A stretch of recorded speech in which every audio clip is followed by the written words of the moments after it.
Čaute, vítam vás v mojom dnešnom videu do tejto výzvy a musím vám povedať, že dnes som sa rozhodol znovu improvizovať, pretože čo sa týka nápadov na ďalšie videá a sily robiť ďalšie videá, trošku sa cítim na konci. Je dnes deň 25, to znamená, že už 24 krát som urobil nejaké video a niečo som vymyslel. No a mám pred sebou ešte toto plus ďalších 5 videí, aby sme túto výzvu dokončili. Veľmi som prekvapený nápaditosťou, ktorú niektorí dávate do videí. Hudiho nápad s kartami ma úplne dostal. A veľmi sa mi páčil aj nápad Mária, kde pracoval a popri tom nahrával video. Veľmi sa mi páčil ten formát, to by som si možno ešte mohol vyskúšať. Ale pomaly sa začínam dostávať do fázy, kedy už pri týchto videách necítim až takú veľkú chuť do toho toľko investovať času a sily, pretože mám pocit, že ten najväčší posun už prebehol. A nie som si istý, či ešte tieto posledné dni je šanca, aby prišli nejaké veľké nárazové zmeny alebo nejaké posuny, ktoré by úplne niečo zmenili. Pretože entuziasmus pomaly odišiel preč. Nejaké smerovanie toho, aké videá produkovať, tiež úplne nemyslím si, že som dokázal získať. Ale naučil som sa veľmi veľa.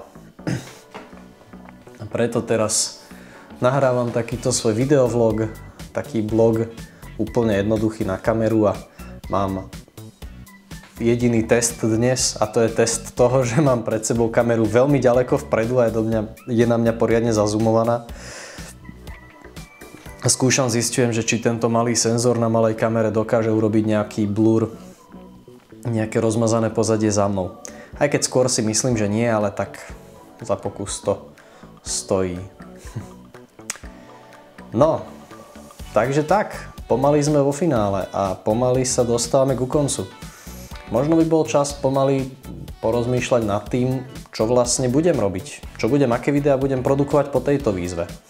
To je otázka, ktorú si už ukladám dlho, pretože stať sa youtuberom je podľa mňa dosiahnuteľný sen, ale rovnako asi dosiahnuteľný ako stať sa hudobníkom, ktorý sa živí hudbou. Proste dá sa to, jasné, ale chce to veľmi veľa roboty a veľmi veľa dedikácie.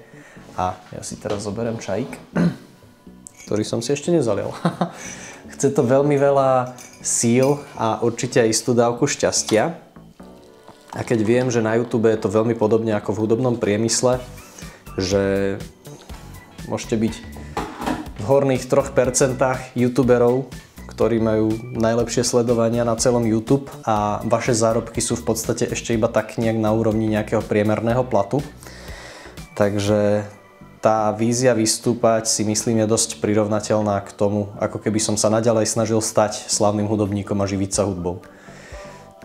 Čo som robil zhruba 10 rokov. Doteraz som to úplne nenechal, ale mám také silnejšie a slabšie momenty. Ale v každom prípade nevidím to už ako takú ľahkú, jasnú cestu, akú som to videl, keď som mal 20 rokov a milión snov. No a preto v podstate tieto videá môžu niečomu slúžiť. Nenapadlo, že jednak môžem to, ako som sa naučil robiť videá, ponúkať iným klientom, ľuďom, ktorí prinášajú hodnotu.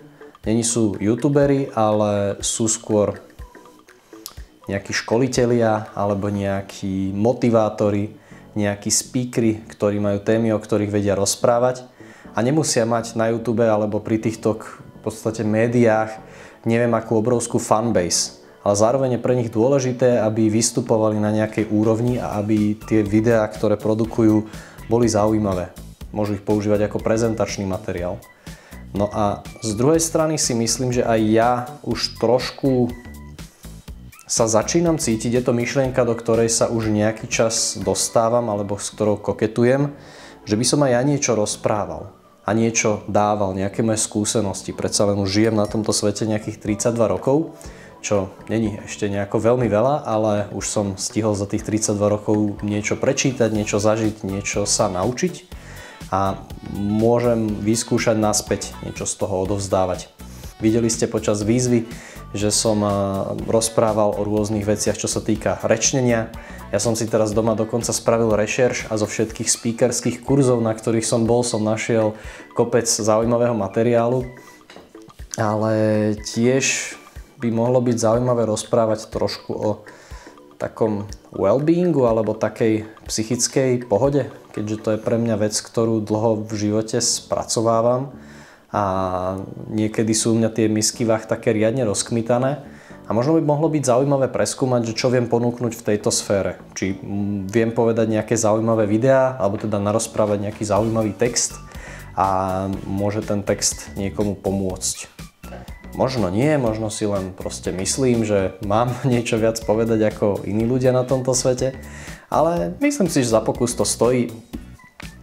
Už keď mám k dispozícii tie kamery a mikrofóny, tak prečo ich nevyužiť a prečo niečo von neprodukovať. No ale tým sa dostávam k tomu, že neviem, či ešte dokážem takto produkovať tie videá každý deň. Boli momenty, kedy som si hovoril, že Ježiši Kriste, je to úplná paráda a chcem naďalej produkovať tie videá aj po výzve. Stále. Potom tam bol taký strach, ktorý hovoril, že no, tak keď budem naďalej produkovať tie videá, tak asi časom proste nebudem vedieť produkovať taký kvalitný obsah. Aj nie, že časom, ja si myslím, že hneď, pretože za jeden deň vymyslieť, nahrať a dobre zostrihať video je robota, ktorá trvá celý deň. A pokiaľ každý deň nebudem môcť celý deň tomu venovať, tak proste tá kvalita pôjde dole. No a to sa nedá samozrejme, však chcete mať niekedy aj víkendy, chcete mať niekedy aj voľné dni, chcete niekedy ísť aj s rodinou von. Takže myslím si, že skôr nie. No a čo sa týka dokončenia výzvy, stále som presvedčený, že keď už som sa dostal sem, tak ju chcem dokončiť. Aj keby som mal už po zbytok výzvy nahrávať len takéto dlhé a možno trošku nudné vlogy, kde rozprávam na kameru. Ale rozmýšľam už na tom aj z druhej strany, že či sa to vôbec oplatí produkovať nejaké videá len preto, aby boli. Len preto, aby som tú výzvu dokončil. Takže ak máte nejaký nápad, ako ma motivovať, budem veľmi rád. A uvidíme. Takže to boli moje, jak sa po anglicky povie, 2 centy k tejto téme.